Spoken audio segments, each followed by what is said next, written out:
नमस्कार, सुबह के 10 बजने वाले हैं और आप देख रहे हैं अपना बिहार और मैं हूं आपके साथ विभा उपाध्याय। बुलेटिन की शुरुआत इस वक्त की अच्छी खबर के साथ, और ये खबर उन बच्चों के लिए जिन्होंने लंबा इंतजार किया स्कूलों के खुलने का। स्कूली छात्र और छात्राओं के लिए आज का दिन बेहद खास है। 133 दिनों के बाद आज बिहार में पहली से लेकर 8वीं तक के करीब 72,000 सरकारी और निजी स्कूल खुल चुके हैं। इन स्कूलों में करीब 2 करोड़ बच्चों का नाम दर्ज है और कोरोना महामारी की वजह से लंबे वक्त से ये बच्चे स्कूल नहीं जा पा रहे थे, स्कूल बंद थे। अब कोरोना की रफ्तार पर लगाम लगने के बाद कड़े कोविड प्रोटोकॉल के साथ स्कूलों को खोल दिया गया है। एक दिन में 50% बच्चों को स्कूल बुलाया जा रहा है, जबकि बाकी बच्चे अगले दिन स्कूल आ पाएंगे। बाढ़ प्रभावित क्षेत्रों में जिन स्कूलों में जल जमाव है वहां पर स्कूलों को नहीं खोला जा रहा है।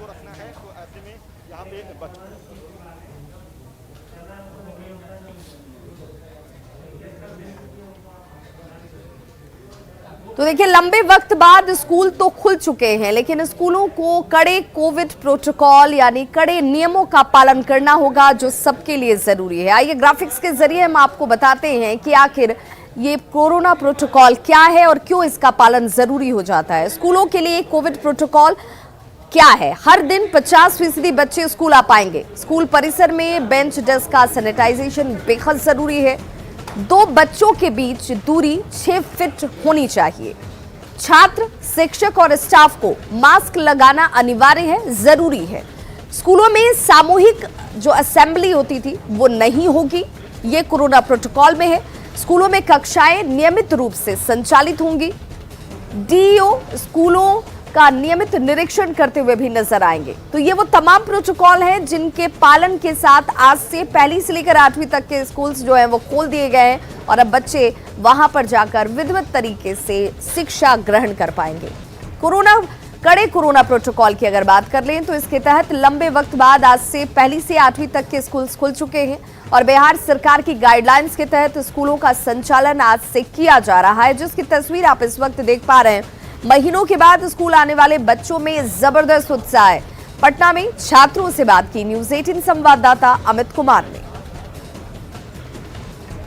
वो बिहार में स्कूल्स खुले हैं और क्लास 1 से लेकर के जो 8 तक के बच्चे हैं, तकरीबन 80,000 स्कूल जो है वो आज से खुले हैं। और यहाँ देख सकते हैं ये पटना का सेंट जेवियर्स हाई स्कूल है। यहाँ पे भी जो बच्चे हैं वो आ रहे हैं और बच्चों में खासा उत्साह भी जो है वो देखने को मिल रहा है।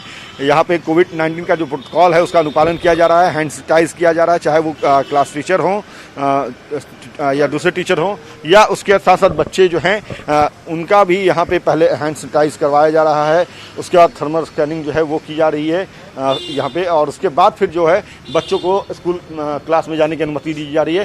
तो जो बच्चे हैं वो खासे जो है बच्चों में उत्साह देखने को मिल रहा है। हाँ देखिए, ये सेंट जेवियर्स हाई स्कूल का जो कोविड-19 safety and red line tips जो है वो भी यहाँ पे दिया गया है। Social distance maintain at latest 6 feet जो है उसको यहाँ करना है, हैंड सैनिटाइज करना है, लगातार हाथ धोना है, वाइड जो है वो टचिंग है, छींकना है तो हैंकी का इस्तेमाल करना है। तो तमाम जो गाइडलाइन है वो यहाँ पे दिए गए हैं। लेकिन बच्चे आज बेहद उत्सुक हैं। क्या नाम हुआ तुम्हारा? आदित्य आर्य। आज काफी दिनों के बाद स्कूल आए हो, कितना अच्छा लग रहा है? अच्छा लग रहा है, बहुत काफी अच्छा लग रहा है। और बच्चे हैं यहाँ पे, क्या नाम है? अतुल्य। काफी दिनों के बाद आए हो स्कूल, कैसा? बहुत अच्छा, बहुत अच्छा। क्या नाम है? मोहम्मद हमजा। कैसा लग रहा है? हाँ, बहुत अच्छा लग रहा है। अच्छा। मास्क अनिवार्य है तो मास्क का पालन सभी कर रहे हैं। सोशल डिस्टेंस जो है वो सभी को रखना है। तो ऐसे में यहाँ पे बच्चों में जो है सोशल डिस्टेंस भी देखने को मिल रहा है। क्लास टीचर्स भी जो हैं वो पूरे तौर पे कोरोना के जो गाइडलाइन है उसका अनुपालन करने में लगे हुए हैं। ये तमाम गाइडलाइन जो है वो यहाँ पे स्कूल ने लगा रखे हैं और उसका अनुपालन बच्चे, टीचर्स सभी कर रहे हैं। कैमरा पर्सन अजय दुबे के साथ अमित कुमार, न्यूज़ 18 पटना। और अब बात मुख्यमंत्री नीतीश कुमार के जनता दरबार की, जो आज एक बार फिर से सजने वाला है। जी हां, जनता की फरियाद सुनने के लिए मुख्यमंत्री नीतीश कुमार जनता के दरबार में उपस्थित होंगे और फरियादियों की फरियाद सुनते हुए आपको नजर आएंगे। समस्याओं का समाधान निकाला जाएगा और इधर अपनी समस्याओं को मुख्यमंत्री तक पहुंचाने और राहत पाने की आस लगाए एक बड़ी संख्या में दूर दराज से फरियादी जो है वो पटना पहुंचे हुए हैं, जिनसे बात की संवाददाता अमित कुमार ने।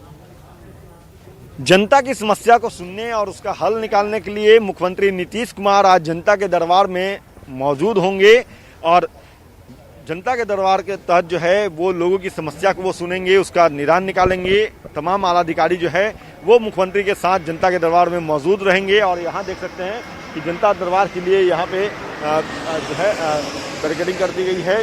जो अधिकारी हैं संबंधित विभाग के वही उनकी एंट्री हो रही है। यहाँ पे जो लोग हैं फरियादी, उन्हें फिलहाल इंतजार करना पड़ रहा है। दूर दराज से जो लोग हैं वो अपनी फरियाद को लेकर के आए हैं और यहाँ पे कंट्रोल रूम भी जो है वो बनाया गया है ताकि लोग आकर के यहाँ पे जो रजिस्ट्रेशन करा रखा है लोगों ने तो वो अपनी बात यहाँ पे बताए और उसके बाद फिर उनकी एंट्री होती है। तो यहाँ लोग जो हैं वो आए हुए हैं दूर दराज से। कहाँ से आए हैं, क्या समस्या है? कुशौली गोला घटाव से आए हैं। हम लोग भगवा कैमूर से आए। हम 1 महीना पहले से ऑनलाइन कराए थे सर, अब आज तक डेट नहीं मिला। क्या समस्या, किन समस्या के लिए? सब थी वही सुधार भूमिहीनों के बारे में, जिसके पास भूमि नहीं है, घर नहीं है रहने के लिए, उसके लिए मैं लेकर फरियाद आया था, लेकिन मेरा सुनवाई नहीं हो रहा है। आपको डेट नहीं मिला? नहीं, मेरा नाम राम आशीष राम ग्राम घटाव है। हम भगवा कैमूर से आए हुए हैं सर। समस्या हम लोग एक गरीब भूमिहीन व्यक्ति हैं, 5 डिसमिल जमीन के लिए मंत्री जी से हम लोग मिलने के लिए आए हैं।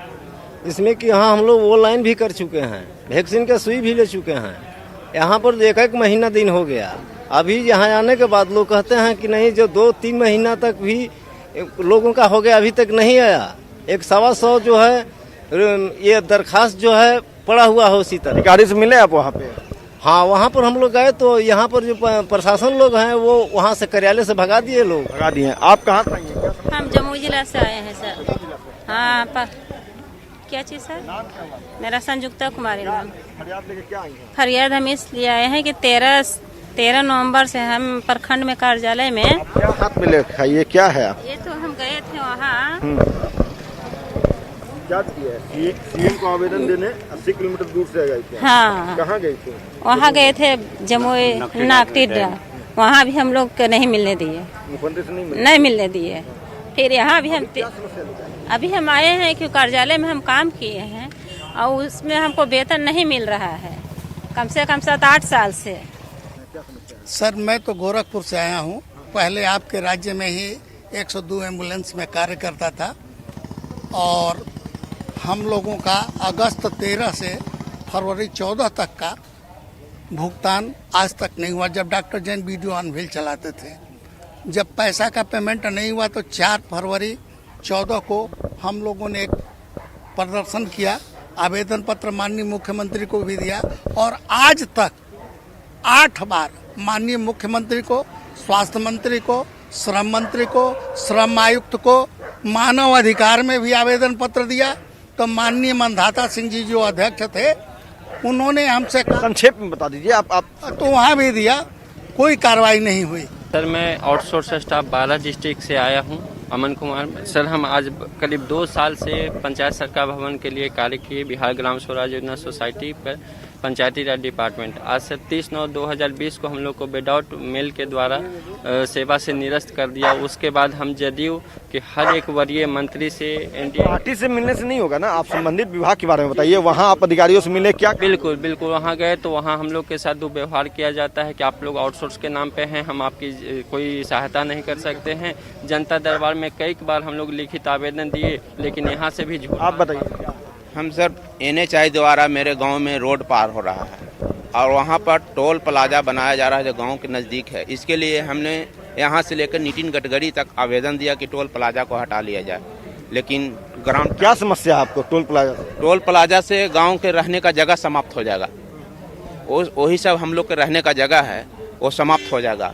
हम में आपको मुआवजा नहीं मिल रहा? मुआवजा बहुत कम है, लेकिन मुआवजा मिलने से हम लोग फिर जमीन कहाँ खरीदेंगे। कैमरा पर्सन अजय दुबे के साथ अमित कुमार, न्यूज 18 पटना। केंद्रीय इस्पात मंत्री बनने के बाद पहली बार आज रामचंद्र प्रसाद सिंह यानी कि RCP सिंह पटना पहुंच रहे हैं, जहां उनके स्वागत की बड़ी तैयारी की गई है। पूरा पटना JDU के पोस्टर्स और बैनर से पट चुका है। तस्वीरें देखिए, ये उस राजधानी पटना की तस्वीर है जो आज हर तरफ आपको बैनर और पोस्टर से पटी हुई नजर आ रही होगी। JDU के तमाम नेता अपने अपने तरीके से जगह जगह पर पोस्टर लगाए हुए हैं। आज दोपहर तकरीबन 12:05 पर आरसीपी सिंह पटना एयरपोर्ट पर पहुंचेंगे। पटना के जेडीयू कार्यालय में कैसी है तैयारी, बता रहे हैं न्यूज़ 18 संवाददाता अमित कुमार। मंत्री बनने के बाद पहली बार रामचंद्र प्रसाद सिंह यानी कि आरसीपी सिंह आज पटना आ रहे हैं और पटना आगमन पे जेडीयू की तरफ से बड़ा आयोजन जो है वो किया गया है। देख सकते हैं कि पूरा पटना कह सकते हैं तो इस तरह से होर्डिंग, पोस्टर, बैनर से जो है वो अटा पड़ा है। तमाम जो नेता हैं जेडीयू के अपने अपने तरीके से पोस्टर्स लगाया है लोगों ने। और यहाँ देखिए, चाहे हम बात रंजू गीता की कर ले, पूर्व मंत्री, बिहार सरकार प्रदेश उपाध्यक्ष हैं, इनके तरफ से होर्डिंग लगाया गया है, या इसके अलावा संजय सिंह की बात कर ले, उसके अलावा हम बात तमाम जो नेता हैं, यहाँ देखिए ऋषि कुमारी दांगी है, उनके तरफ से भी पोस्टर लगाया गया है। तो तमाम ये पोस्टर जो है, संतोष कुशवाहा जो है उनके तरफ से पोस्टर लगाया गया है और तमाम जो नेता हैं जेडीयू के, सभी के तरफ से पूरे पटना में इस तरह से होर्डिंग, बैनर, पोस्टर्स जो है वो लगाए गए हैं। एक भी ऐसा जो है इलाका नहीं है जहाँ पे पोस्टर्स नजर नहीं आ रहा है। और एक तरह से शक्ति प्रदर्शन इसे कहा जा रहा है कि जो शक्ति प्रदर्शन है वो यहाँ पे किया जा रहा है। और यहाँ देखिए, ये पूरी जो लोग आएंगे उनके लिए यहाँ पे बैठने ठहरने की व्यवस्था की गई और यहाँ तमाम जो लोग हैं दूर दराज से आए और यहाँ पे आकर के जो स्वागत होना है आरसीपी सिंह का, उसके लिए ये तैयारी की गई है कि आरसीपी सिंह 12:05 पे पटना लैंड करेंगे। जो फ्लाइट है उससे वो पहुंचेंगे और फिर एयरपोर्ट से बड़ा कह सकते हैं कि जुलूस के साथ जो उनके कार्यकर्ता है, जेडीयू के कार्यकर्ता, नेता, तमाम लोग जो हैं उन्हें लेकर के पार्टी कार्यालय आएंगे। आरसीपी सिंह के आगमन के उपरांत जो है यहाँ पे जेडीयू के कार्यकर्ता और नेताओं की भीड़ होगी, जश्न होगा, जलसा होगा। आरसीपी सिंह क्या कुछ कहते हैं इस जलसे में, ये देखना बेहद अहम होगा। कैमरा पर्सन अजय दुबे के साथ अमित कुमार, न्यूज़ 18 पटना। और देखिए, बिहार में अब छात्रों को अपने जिले में ही तकनीकी शिक्षा की सुविधा उपलब्ध कराने को लेकर के राज्य सरकार गंभीर नजर आती है और इसके लिए टेक्निकल एजुकेशन से जुड़े हुए सरकारी संस्थानों के साथ ही निजी संस्थानों को भी दूर दराज के ग्रामीण इलाकों में एजुकेशन इंस्टीट्यूट खोलने की सुविधा दी जा रही है। ये कहना है बिहार सरकार के मंत्री संजय झा का। रविवार को अपने गृह जिले मधुबनी में संदीप यूनिवर्सिटी के परिसर में छात्रों के बीच पहुंचे संजय झा ने कहा कि आज के दौरे में टेक्निकल एजुकेशन बेहद जरूरी है और इसके लिए सरकार की ये कोशिश है कि छात्रों को अपने जिले में ही क्वालिटी एजुकेशन की सुविधा उपलब्ध कराई जाए ताकि छात्रों को शिक्षा के लिए पलायन न करना पड़े। जो मैं इंफ्रास्ट्रक्चर आज देखा यहाँ, वो किसी भी बड़े इंस्टीट्यूशन के इंफ्रास्ट्रक्चर को मैच कर सकता है देश में।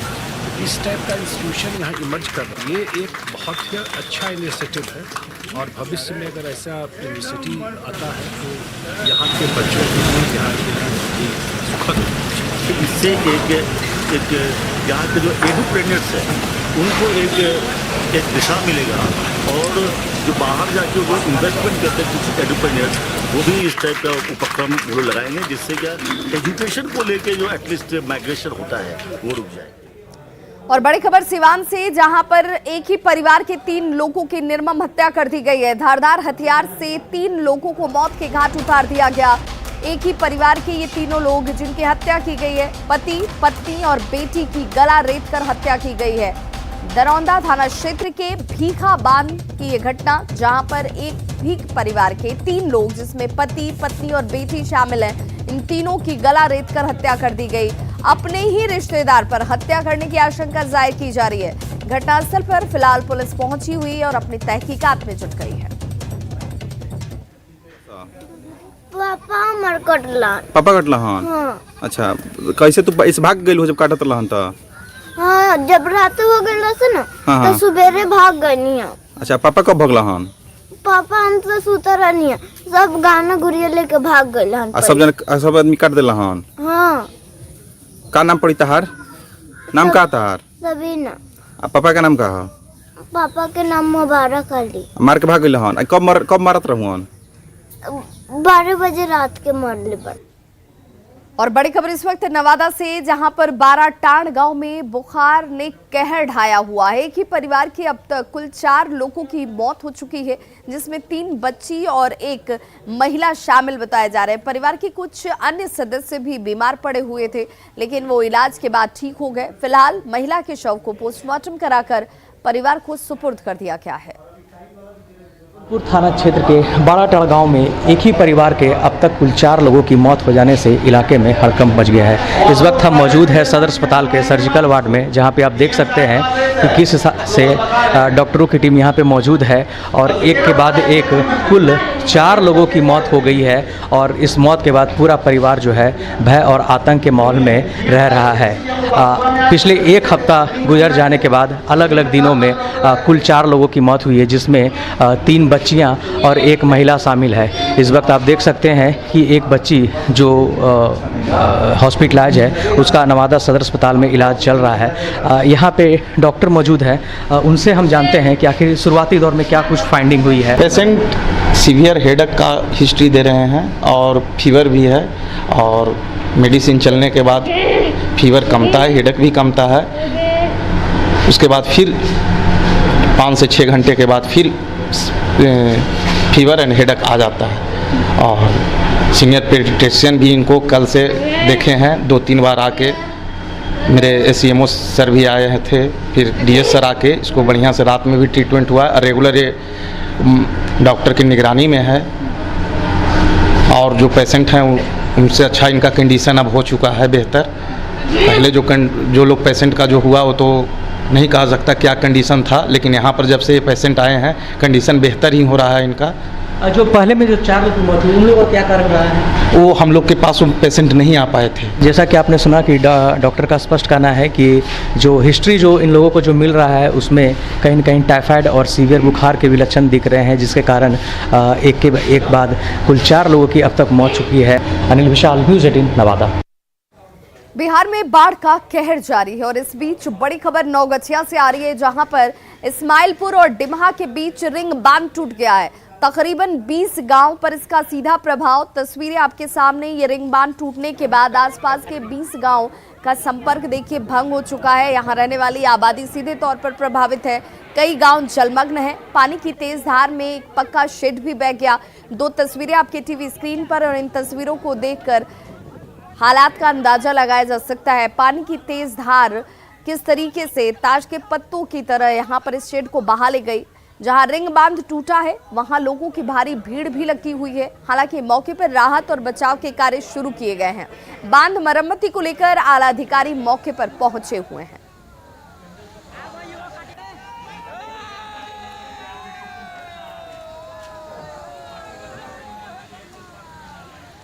मुंगेर में बाढ़ के चलते काफी संख्या में लोग बेघर हो गए। करीब 100 परिवार खुले आसमान के नीचे रात गुजारने को विवश हैं। किला परिसर स्थित डीएम कार्यालय के सामने खाली मैदान में बाढ़ पीड़ितों ने अस्थायी तौर पर अपना आशियाना बनाया हुआ है। देखिए, ये वो हालात हैं जिन हालातों में यहाँ पर ये बाढ़ पीड़ित इस वक्त रह रहे हैं। लोग छोटे छोटे बच्चों के साथ प्लास्टिक से बने टेंट नुमा घर में यहाँ पर रहकर किसी तरह से जिंदगी काट रहे हैं। सांप बिच्छू काटने का डर हमेशा लगा रहता है। जिला प्रशासन ने बेघर लोगों को हालांकि हर संभव मदद का भरोसा दिया है। यह मक्खर सांप बिच्छा जो रात में लाइट व्यवस्था नहीं है, कुछ नहीं है यहाँ पर, और पैसा माल जाल का हम लोग के खाने के लिए नहीं मिल रहा है। माल जाल भूखे सब 2 दिन जो है पहले भूसा दे रहा है, कुछ नहीं दे रहा है। कहाँ से आए हैं? सीताचरण। क्या दिक्कतें हो गई वहाँ पे? सब डूब गए। तो अभी कैसे हैं आप लोग? पानी में है सदा सुखल में। तो अभी कहाँ पे आए हैं आप लोग? मुंगेर आए। तो यहाँ पे कोई चीज़ मिला आप लोगों को अभी? पूछ रहे हैं। सगर यार डूब चुका है। अच्छा। छप्पर से रेत चल रहा है। कुछ नहीं, कोई सरकार कुछ नहीं खाना अपना। खाना वाना मिलता है बाबू? अभी ना मिला है। खाना दूध का ना कुछ का व्यवस्था है। हम लोग ऐसे रहते हैं, जो है सो ही काम चलाते हैं। बच्चा उच्चा कुछ का व्यवस्था नहीं है। 5 लोगों को हम लोगों ने अभी रेस्क्यू करके अपने सरकारी नावों से लेकर हम लोग यहाँ पे लाए हैं बाढ़ आपदा केंद्र में। और इसके अलावा जो लोग वहाँ पे हैं, जो लोग ऑलरेडी ऊंचे स्थल पे हैं या वहीं पे राहत महसूस कर रहे हैं अपने घरों में, उन लोगों को भी हम लोग सूखा राशन भिजवा रहे हैं। जिले में बाढ़ की स्थिति भय से बेहवा हो गई है। अब निचले इलाका के लोग जो है ऊंचे स्थानों पे आ गए हैं। हालांकि डीएम के आदेश के बाद इनको कई सुविधाएं मिली है, लेकिन बहुत सुविधाएं इन लोगों को नहीं मिली है। खाने को तो मिल गया है, लेकिन इनके जो बच्चे हैं उनके लिए अभी तक दूध की व्यवस्था नहीं हुई। जो मवेशी है उनके लिए अभी तक जो पशु अनाज है उसकी व्यवस्था नहीं की गई है।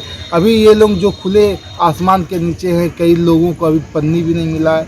तो हम ये भी चाहेंगे कि जिला प्रशासन से ये भी चाहेंगे कि वो आके इन चीज़ों को देखें। इन लोगों की जो आवश्यकता की चीज़ है वो कम से कम इनके पास तक पहुँचे। हालांकि कई चीज़ें मिल गई है, खाने की व्यवस्था हो गई है, लेकिन अभी भी कई ऐसी चीज़ें हैं जिनको इनको मिलने की आवश्यकता है। अभी हमने इस रात के समय में इनके कैंपों को देखा, उनकी स्थितियों को देखा, तो इनका साफ साफ कहना है कि खाना तो मिला है, लेकिन अभी भी कई ऐसी चीज़ें हैं जो इनको नहीं मिल पाई है। अब इनके पास उतने पैसे भी नहीं बचे हैं। गांव में इनका पानी में जो है मकान डूब गया है, मकान में भी जो अनाज था सब कुछ भस गया है। तो इनके पास अब जो है पैसों की भी कमी है। तो इसमें हम भी चाहेंगे, न्यूज़ 18 की टीम भी चाहेगी कि जिला प्रशासन से चाहेगी कि वो इन लोगों को ध्यान दे, ताकि इनको कहीं से भी कोई दिक्कत ना हो सके।